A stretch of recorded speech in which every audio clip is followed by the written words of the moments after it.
Salut les toqués du Tic Tac. Aujourd'hui, c'est le premier jour du salon Watch and Wonders à Genève, le plus grand salon horloger du monde. Donc, évidemment, on y est tous et avec toute l'équipe. La belle et douce Chloé, l'horloger journaliste chevalier en chef Vincent, qui est toujours comme ça, et le jeune padawan spécialiste des enchères en général et des montres en particulier, j'ai nommé le roi Arthur à la cam. À Genève, comme l'année dernière, Stéphane Lelon de la Rivière Kwai, et Wagram à Paris en back-office pour surveiller les montages, parce que là, on va essayer d'aller vite et d'envoyer du bois. Alors, je vais vous donner quelques infos intéressantes sur ce salon, mais pas que. Car évidemment, comme on est à Genève en ce moment, à l'heure où je vous parle, en train de tourner pour vous, et ben là, je vais vous présenter une émission qu'on a enregistrée un peu avant. Voilà. Super, avec deux bombasses, parce que Wagram, il est rapide, mais c'est pas un magicien. C'est-à-dire que tourner le matin, monter l'après-midi, publier le soir, on n'a pas encore la boîte de prod méga internationale qui permet de le faire. Alors pour vous faire patienter, et de la plus belle façon qui soit, je vous ai concocté une petite émission de la mort qui tue, avec deux bombasses de chez Bombas sur le thème de l'aventurine. Vous ne savez pas ce que c'est l'aventurine? Eh bien vous allez le savoir, mais pas tout de suite, parce que je vais quand même vous donner des informations de première bourre sur le salon et sur ce qu'on va y faire. On va faire des interviews de CEO qui vont nous révéler des secrets, comme toujours. On va faire des interviews de détaillants et de journalistes spécialisés qui vont nous donner leur avis sur ce qu'ils ont vu immédiatement et en live. Et ça, on va le poster en short sur la chaîne YouTube et en reel sur mon Instagram qui s'affiche là. Okay? Donc, c'est un peu comme si vous visitiez le salon avec nous. On va essayer de vous faire des choses tout au long de la journée pour que vous soyez dans l'actualité. Alors, soyez indulgents sur le montage, sur l'image. Hein, on n'est pas dans des studios, on se balade avec nos caméras, nos éclairages.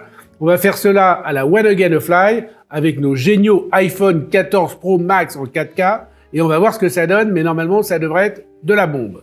Grande nouveauté cette année, le salon est ouvert au public, le week-end du 1er et du 2 avril. Non, c'est pas un poisson d'avril, c'est vrai. Attention! L'achat des billets se fait uniquement en ligne. C'est pas comme au ciné, vous vous pointez, vous achetez un billet, hop, et vous rentrez. Là, pas du tout. On achète sur le site de Watch and Wonders, et en plus, les billets sont nominatifs. Nominatifs. À l'inverse des maladies honteuses, les billets ne sont pas transmissibles. N'y allez pas le matin en pensant filer le ticket l'après-midi à un pote, ça marche pas non plus. Sauf si c'est votre frère jumeau, car il y aura un contrôle d'identité à l'entrée. Une fois n'est pas coutume, sur cette chaîne, on va vous donner des prix. Donc le prix de la place pour entrer, c'est 70 francs suisses. C'est gratuit pour les enfants de moins de 12 ans. N'essayez pas de vous habiller en short avec un ballon, ça marche pas. Et il y a un tarif spécial pour les seniors et les étudiants. 40 francs suisses pour les étudiants, 60 francs suisses pour les seniors. Normal, les vieux, ils ont plus d'oseille que les jeunes, c'est collé. Comment? Qui a dit que pour moi c'était 60 francs suisses? Faites gaffe, j'ai les noms. Là, je déconne pas avec ça. Bon, voilà. Il y aura toutes les infos sur le site Watch and Wonders et je vous laisse le lien en description. Alors on attaque pour les bombasses, vous êtes prêts? On y va? Allez, on y va. Regardez-moi cette merveille. On pourrait dire regardez-moi cette Charlotte. Je dis ça parce qu'elle est juste derrière. Enfin, regardez-moi cette merveille. La code 1159 Star Wheel. Celle qu'on surnommait à l'époque l'affichage de l'heure vagabonde. Je dis à l'époque car Audemars Piguet avait sorti de l'ombre en 1991 ce type d'affichage avec le temps qui passe sur des disques. Et j'ai vu d'ailleurs récemment une montre de ce type dans un boîtier Millenary, dans la collection privée des montres du très créatif et sémillant joaillier parisien Lorenz Baumer, dont la boutique est située place Vendôme, à côté de la boutique de nos amis Dubaï. Je dis nos amis Dubaï parce que la deuxième bombasse, là, elle vient de chez eux. Donc, voilà. Et allez, je vous balance un petit scoop. Allez, je vous balance un petit scoop au passage. Nous allons faire chez Lorenz Baumer, chez lui, dans sa boutique, une émission dédiée aux montres avec des cadrans météorites, car le créateur est non seulement un passionné de montres, mais aussi de météorites. J'en dis pas plus, vous verrez l'émission. Revenons maintenant à la Star Wheel d'aujourd'hui, celle qui allie la céramique noire à l'or gris. Là, il y a de la céramique noire et tout est en or gris. Normalement, le mécanisme est habituellement dissimulé, mais là, Audemars Piguet le dévoile côté face et je dois avouer que ça donne une gueule terrible. Et la toile de fond, c'est juste sublime puisque c'est du verre aventuriné, ce qu'on appelle l'aventurine. C'est une histoire géniale, l'aventurine, puisque selon la légende, ce sont les verriers de Murano qui l'ont inventé sans le faire exprès au XVIIIe siècle à Venise. Sans le faire exprès, car ils ont en fait tomber de la limaille de cuivre dans du verre en fusion, et c'est cela qui, en refroidissant, a donné l'effet paillette. Alors évidemment, vous le savez, quand un événement vous échappe, il faut feindre l'avoir organisé. C'est ma devise. Et pendant longtemps, ils ont fait croire que c'était une recherche voulue. Non, pas du tout, c'est un coup de peau, un coup de bol, et voilà, et tant mieux pour eux. Bon, il paraît qu'il y avait même du verre aventurine bien avant, dans d'autres contrées, mais bon, la légende est plutôt sympa sur l'histoire de Murano. Alors, les cadrans aventurines sont souvent bleus, mais il en existe aussi d'autres couleurs, mais c'est pas forcément plus beau ou plus saillant. Parce que le bleu, il y a un côté magique, parce qu'on dirait un ciel de nuit avec des étoiles, un ciel étoilé. Donc évidemment, ça séduit beaucoup les horlogers, surtout sur les montres qui ont des phases de lune. Vous imaginez une phase de lune sur un cadran bleu aventurine, génial, sublime. Alors cette code 1159 d'Audemars Piguet, qui fait 41 mm de diamètre, elle est super belle au poignet. D'ailleurs, les petits malins qui regardent à chaque fois la montre que je porte dans les émissions l'auront vu dans celle que j'ai faite avec Vivian, le CEO d'Hamilton.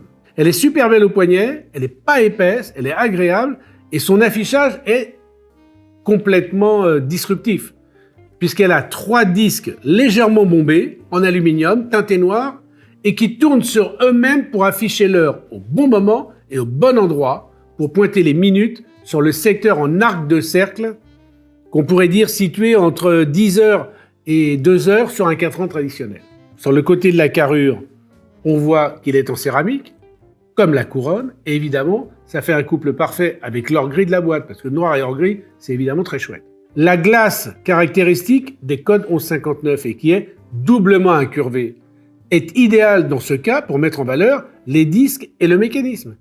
Et c'est là la magie, car toutes les 3 heures, le rotor central fait une rotation complète pour mettre le bon disque en face de l'échelle des minutes.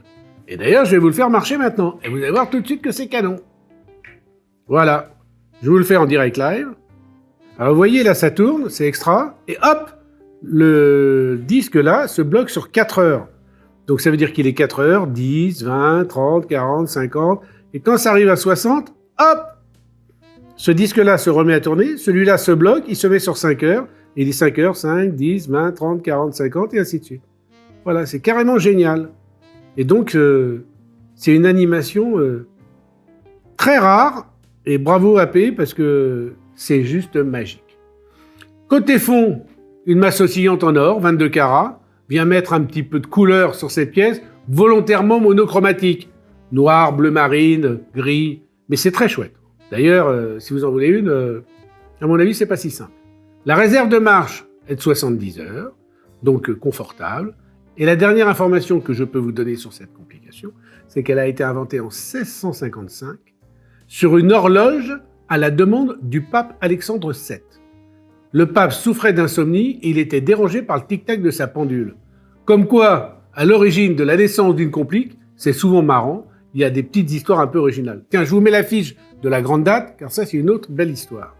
Donc c'est marrant de voir que c'est grâce à un pape qu'a été inventé l'heure vagabonde. Voilà. Très belle montre de chez Audemars Piguet, 1149, collection décriée au départ par je ne sais pas qui, certainement des gens qui n'y connaissaient pas grand-chose. Aujourd'hui, collection plébiscitée, avec des bombasses de chez Bombas, dont évidemment la montre la plus compliquée de chez Audemars Piguet, que je me ferai un plaisir de tourner bientôt, mais je ne sais pas encore quand. Je vous tiendrai au courant pour cela. Dans un autre style, mais aussi avec un cadran aventurine. Et là, attention, là c'est le spectacle à tous les étages. Regardez, là j'en vois du lourd. Là j'en vois du très lourd, avec la Girard Perregaux Planétarium triaxial. Hyper facile pour en avoir une. Décrochez votre téléphone, vous appelez Dubaï Champs-Élysées. Allô, Dubaï Champs-Élysées, bonjour, je voudrais la JP triaxiale. Voilà, avec un peu de chance, elle n'est pas vendue, elle est à vous. Bon, là, il faut casser la tirelire. C'est pas une tirelire, là, c'est un coffre-fort qu'il faut casser quand même. Parce que quand Chloé va vous montrer le prix dans MyWatch, là, asseyez-vous, mais vous ne pouvez pas vous évanouir. Hein. Bon, enfin, on a un truc très rare. On a un tourbillon dont la rotation s'effectue sur 3 axes. C'est juste magique, hypnotique, d'autant plus que sur le flanc de carrure, il y a une fenêtre qui permet d'admirer la rotation dans les 3 dimensions du tourbillon. On s'en lasse pas. Franchement, c'est un truc carrément canon. Évidemment, sur 3 axes, c'est l'essence même du tourbillon.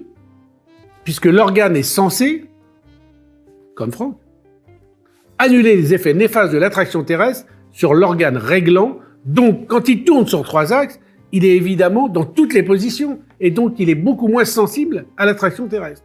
Donc franchement, carrément génial, quoi. Puis en plus, il y a les petits globes en saphir, là, qui le mettent en exergue. Super. Et les petits globes en saphir, celui-là, mais l'autre à côté, c'est pas fini. Parce que là, il y a un globe terrestre qui, lui, est juste à côté du tourbillon, et qui fait le tour sur lui-même en 24 heures. Donc c'est un indicateur jour-nuit, et en même temps, une sorte de GMT. Alors lui, il dit c'est un GMT intuitif. Alors le GMT intuitif, là, je l'ai beaucoup cherché, je ne l'ai pas beaucoup trouvé. J'ai vu qu'il y avait un tout petit 12, mais vraiment sous le globe. Alors celui-là, pour le voir, il faut le savoir. Même Wagram, quand il a fait les gros plans, il l'avait pas vu, il est obligé de retourner derrière. Mais c'est un côté sympa, parce que quand on met à l'heure, d'ailleurs je vais vous le faire après, vous verrez, le globe tourne et c'est vraiment très sympa. Là, le globe, dont je vous parlais tout à l'heure, regardez, je vais vous le faire tourner, comme pour une mise à l'heure. Voilà, là je fais une mise à l'heure, et vous voyez, quand je fais la mise à l'heure en haut sur le cadran à 14 heures, eh ben, le globe, évidemment, tourne, puisqu'il tourne en 24 heures, donc ça fait l'indicateur jour-nuit. D'ailleurs, sur ce globe, on peut préciser qu'il est en titane et gravé d'une carte de la Terre datant du XVIIIe siècle. L'heure se lit sur un cadran en or, évidemment, situé à 14 heures. Il y a une phase de lune. J'en parlais tout à l'heure, la phase de lune sur le cadran Alventurine. Juste sublimissime. Donc franchement, c'est sublime et moi, je me lasse pas de regarder ça. Et Wagram, on va faire des gros plans, on va rentrer dedans, là. Comme ça, je sens qu'il va me faire des trucs géniaux. Sinon, fais gaffe à toi. J'aime bien Wagram. C'est marrant. Wagram, c'est le mec avec qui il faut pas bosser. Parce que comme il a tout le temps des nouvelles idées pour faire les trucs de mieux en mieux, mais on se prend la tête avec des trucs, je ne vous dis pas. Mais enfin bon, le mec est génial. À l'arrière, le spectacle continue, avec un calibre dont les finitions sont à couper le souffle, avec en plus les ponts en forme de flèche. Voilà. Ça, c'est une vraie signature GP qui date des années 1880-90. Et il y a un aigle gravé au dos, et ça, c'est le symbole utilisé par la manufacture depuis 1867. Un aigle gravé au dos. Ça là me fait penser à une chanson d'Edith Piaf. Il portait des culottes et des bottes de moto, un blouson de cuir noir avec un aigle sur le dos. Sa moto qui partait comme un boulet de canon. Comme moi, quand je tire au but, c'est un boulet de canon. Semait la terreur dans toute la région.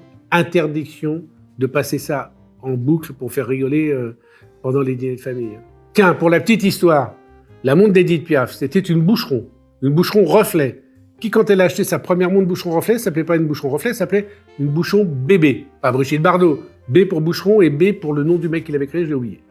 Et l'histoire de cette boucheron reflet d'Edith Piaf est intimement liée à son amour passionnel avec le boxeur Marcel Cerdan. Marcel Cerdan, comme si le boxeur il avait perdu ses dents. Alors Marcel Cerdan, évidemment, c'est ma langue qui a fourché. Voilà. Et d'ailleurs, cette boucheron, quand elle était arrêtée, eh ben, à Edith Piaf, elle lui donnait l'heure exacte 2 fois par jour. Et maintenant, je ne terminerai pas cette émission. Mesdames et messieurs, sous vos yeux ébahis, faites gaffe. Wagram, il dit, qu'est-ce qu'il va faire? Il n'est même pas au courant. Wagram, il va venir avec moi, il va venir ici. Vous avez demandé à voir Wagram. Wagram, viens montrer tes oreilles de Mickey. Ils veulent te connaître. Donc voilà. Ça, c'est Wagram. Voilà, allez. Il y est là, vous le voyez? C'est bon? Voilà, il a même pas de montre, vous vous rendez compte? Punaise, avec qui on travaille? Il sait plus où se mettre.